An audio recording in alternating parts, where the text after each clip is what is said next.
అండి అందరికీ. నిన్న అచ్చంపేటలో ఒక పెద్ద గొడవ అయితే జరిగింది. ఆ గొడవ ఏంటిది అని అంటే రైతులకి అధికారులకి మధ్య ఒక పెద్ద గొడవ అయితే జరిగిందనమాట.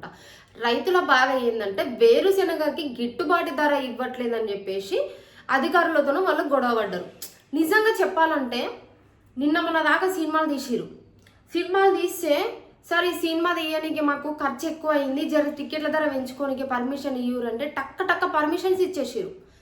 ఇప్పుడు మరి రైతులకి మేము పండించిన దానికి ఇప్పుడు గిట్టుబాటు ధర వలకట్లేదని చెప్పేసి వాళ్ళ ఆందోళన చేస్తుంటే 8 మంది పైన కేసు అయిందంట.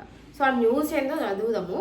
వేరుశెనగకు గిట్టుబాటు ధర కల్పించాలని నాగర్ కర్నూలు జిల్లా అచ్చంపేట వ్యవసాయ మార్కెట్ కార్యాలయంలో రైతులు చేపట్టిన ఆందోళన ఉద్రిక్తతకు దారితీసింది. ఈ నెల 23న 7,167 పలికింది.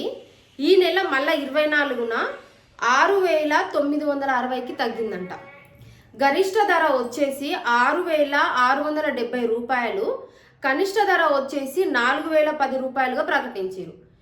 ఈ క్రమంలో రోజుకు ధరలు తగ్గిస్తున్నారంటూ ఆగ్రహానికి గురైన రైతులు మార్కెట్ కార్యాలయానికి చేరుకొని అధికారులను నిలదీశారు. కార్యదర్శి నర్సింహులతో పాటు పర్యవేక్షకుడు జహంగీర్, అక్కడే ఉన్న మార్కెట్ కమిటీ చైర్పర్సన్ రజిత భర్త మల్లేష్లు సర్ది చెప్పే ప్రయత్నం చేయగా ఆగ్రహించిన రైతులు కార్యాలయంలోని కుర్చీలు, ఫర్నిచర్ను ధ్వంసం చేసి వారిపై దాడికి పాల్పడ్డారు. దీంతో 3కి గాయాలయ్యాయి. మల్లేష్ చొక్కా చినిగిపోయింది. ఒక రైతు చేతికి సైతం గాయమైంది. పోలీసులు చేరుకొని రైతులను కార్యాలయం నుంచి బయటకు పంపించగా అంబేద్కర్ కూడలిలో బైఠాయించారు.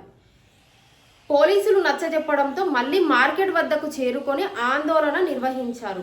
పోలీసుల సమక్షంలో అధికారులు కొనుగోలుదారులను పిలిపించి చర్చలు జరిపిన ధర పెంపుపై ఎటూ తేలదు. ఎందుకు తేలదంటే అక్కడ ధాన్యం కొనే వాళ్ళంతా ఉంటారు కదా లీడర్స్. సో వాళ్ళంతా ఇక్కడికి వెళ్ళినా అదే ధర ఉండాలి, ఇక్కడికి వెళ్ళినా అదే ధర ఉండాలి, ఎక్కడికి వెళ్ళినా అదే ధర ఉండాలనేది ఒక అండర్స్టాండింగ్ అనేది వాళ్ళ మధ్యలో ఉంటుంది అనమాట. సో ఎగ్జాంపుల్ ఎట్లా అనంటే ఒక ఊరు ఉందనుకో, ఊర్లో టిఫిన్ వచ్చేసి 35 రూపీస్, ఇడ్లీ 35, దోశ 35, ఆ బోండా 40 అట్లా ఉందనుకో. సో అక్కడ ఉన్న హోటల్స్ అందరూ ఒక యూనిటీ మీద ఈ రేటుకే అమ్మాలని చెప్పేసి వాళ్ళు నిర్ణయించుకుంటారు. సో చాలా వరకు మా ఊర్లో కూడా అంతే.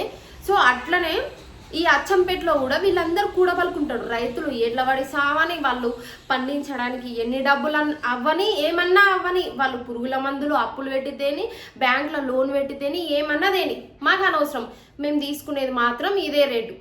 సో ఇంకా ఇక్కడ ఏమవుతుందంటే ఇక్కడ పోయి రైతులు మాత్రమే లాస్ అవుతున్నారు.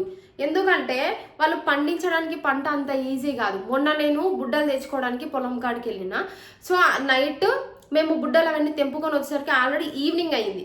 మేము వచ్చేటప్పుడు ఈవినింగ్ 6 అవుతుంది. ఆ టైంకే పందులు తిరుగుతున్నాయని చెప్పేసి రైతులందరూ ఒక డోల్ లాంటిది తీసుకొని కొడతా ఉన్నారు. ఇంకొంతమంది మైక్లాల ఇవి వచ్చినాయి కదా కూరగాయలు అమ్మేటివి చిన్న మైక్స్, సో అందులో అరుస్తురు హూ అని చెప్పేసి. సో వాళ్ళంతా కావలి ఉండి అంతగానం కష్టపడి గంతగానం చేస్తుంటే అసలు కనీసం వాళ్ళ తెచ్చిన అప్పు కూడా తీరనంత ధరలు వీళ్ళు ప్రకటిస్తారు. ఒక సినిమా తీసుకోనికే రేట్ ఎక్కువైంది, అది దానికి ఎక్కువైంది, దీనికి ఎక్కువైంది అని చెప్తే ఇష్టం వచ్చినట్లు రేట్లు పెంచుకోవడానికి పర్మిషన్స్ ఇస్తారు. ఒక టికెట్ 150 అయితే 500 కూడా పెట్టుకోవచ్చు, ఎందుకంటే సినిమా తీయడానికి ఖర్చులు ఎక్కువైనాయి అంటే. రైతులు పండించిన పంటకి కొంచెం గిట్టుబాటు ధర అనేది ఇవ్వండి. సో ధర పెంపుపై ఎటూ తేలలేదు. రైతుల ముసుగులో బారాస కార్యకర్తలు దాడికి పాల్పడ్డారని మార్కెట్ కార్యదర్శి నర్సింహులు వాపోయారు. ఆయన ఫిర్యాదు మేరకు 8 మందిపై కేసు నమోదు చేసినట్లు తెలిపారు. సో ఇప్పుడు ఎట్లయిందంటే ఏదైనా సరే, ఇప్పుడు బయట ఏ ఇష్యూస్ అయినా సరే వాళ్ళు మామూలుగా ప్రతి ఊర్లో కార్యకర్తలు ఉంటారు. కొంతమంది కాంగ్రెస్లో తిరుగుతారు, కొంతమంది బీఆర్ఎస్లో తిరుగుతారు, కొంతమంది బీజేపీలో తిరుగుతారు. ఎవరికి నచ్చిన పార్టీలో వాళ్ళు తిరుగుతూ ఉంటారు. అట్లా తిరిగినప్పుడు అసలు ఎవరు ఏ పార్టీలో తిరగకుండా ఎందుకుంటారు చెప్పు? ఎవరైనా వాళ్ళకి నచ్చిన పార్టీలో ఖచ్చితంగా తిరుగుతూనే ఉంటారు.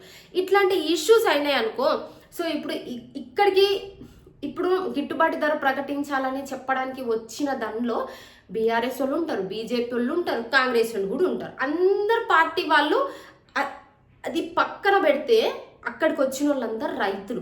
ఆ రైతులు ఏదో ఒక పార్టీకి సపోర్ట్ చేసే ఉంటారు కదా. సో వచ్చినప్పుడు అక్కడ జరిగేది ఏంటి అంటే, అక్కడ ఏం జరిగిందో నేను చదివిన కాడికి పక్కన పెడితే నేను చెప్పేది అని అంటే, నచ్చనోళ్ళు, సో ఎవరైనా గట్టిగా మాట్లాడే వాళ్ళు ఎవరైనా ఉంటే దానికి ఏం చేస్తారంటే, ఈ పార్టీ అయినా ఆ పార్టీ అయినా ఆ పార్టీ అయినా అని చెప్పేసి కేసులు పెట్టిస్తారు. అంతే కదా. సో ఇవన్నీ బంద్ చేసి అక్కడిక్కడ పోయి రైతులే లాస్ అవుతున్నారు. ఇప్పుడు 8 మంది పైన సో ఈ పార్టీ వాళ్ళు అయిందో కేసు, అక్కడ పోయిన ప్యూర్గా మాకు న్యాయం కావాలని అడగడానికి పోయిన రైతుల మీద అయిందో, అక్కడ పేర్లు అయితే ఇవ్వలేదు. సో 8 మంది పైన అయితే కేసు అయిందని చెప్పి ఇచ్చారు. నిజంగా చాలా బాధ. అసలు ఏది ఏమైనా రైతులకే నష్టం అవుతుంది. సో దయచేసి ఈ రైతులకి గిట్టుబాటు ధర ప్రకటించాలని ఈ ప్రభుత్వాన్ని కోరుకుంటున్నాం.